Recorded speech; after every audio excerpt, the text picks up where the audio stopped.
नीतीश तेजस्वी सरकार अपने उस चुनावी वादे को पूरा करने में लग गई है जिसमें महागठबंधन की सरकार बनाने पर 10 लाख बेरोजगारों को नौकरी देने की बात कही गई थी। गत वर्ष चुनाव में डिप्टी सीएम तेजस्वी यादव हर सभा में नौकरी वाली वादा करते थे। भले ही उस दौरान उनकी सरकार नहीं बन सकी थी, लेकिन बाद के दिनों में तेजस्वी के सरकार में आने के साथ ही नौकरी वाले मुद्दे पर विपक्ष उन्हें घेरने लगा था और अब भी मौका मिलते ही घेरता है।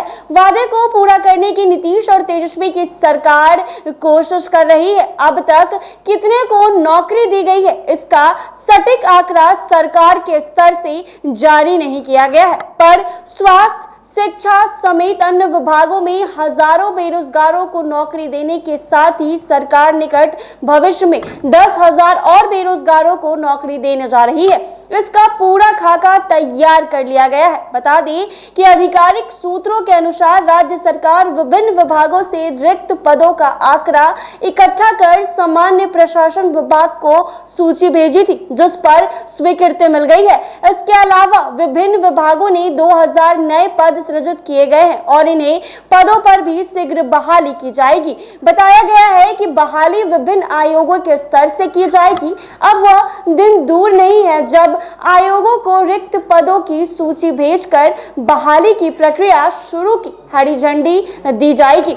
इस बहाली की खास बात होगी कि बहाली स्थायी होगी। इस तरह सरकार विपक्ष के उस तंज पर रोक लगाने पर सफल रहेगी कि नौकरी के वादों का क्या हुआ।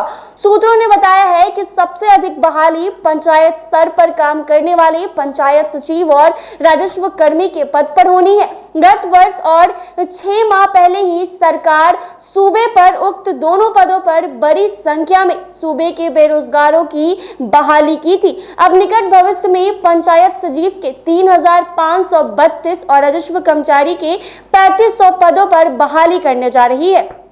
चिकित्सा क्षेत्र में बहाली की प्रक्रिया को बढ़ाते हुए सरकार द्वारा मेडिकल कॉलेज और सहायक प्रिंसिपल यानी विशेषज्ञ चिकित्सक के 1318 पदों पर बहाली की मंजूरी दे दी गई है। इसके अलावा विशेषज्ञ चिकित्सक के 6 श्रम प्रवर्तन पदाधिकारियों के 67 और सहायक अभियंता के रिक्त 51 पदों पर बहाली की हरी झंडी मिल चुकी है। सरकार का कृषि विभाग पर भी फोकस रहा है। उक्त विभाग के माध्यम से किसानों को उचित कृषि सेवा उपलब्ध कराने के लिए सरकार नए फायदे सृजित करते हुए बहाली की थी।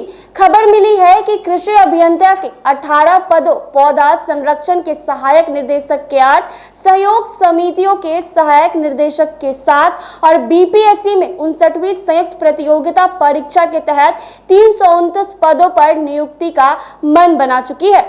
सरकार द्वारा रिक्त पदों पर बहाली की ही नहीं बल्कि 2000 नए पद सृजित कर उस पर भी बहाली करने का निर्णय लिया जा चुका है। बहरहाल सरकार के इस निर्णय से सूबे के उन बेरोजगारों के लिए बड़ी राहत की बात है जो प्रतियोगिता परीक्षाओं की तैयारी पूरी कर नौकरी की आस में सरकार की ओर टकटकी लगाए वैकेंसी का इंतजार कर रहे हैं। तो बता दें कि अब सरकार के 10 लाख नौकरी का वादा सरकार पूरा करने जा रही है। ऐसे ही तमाम अपडेट्स के लिए बने रहें NBC 24 पर।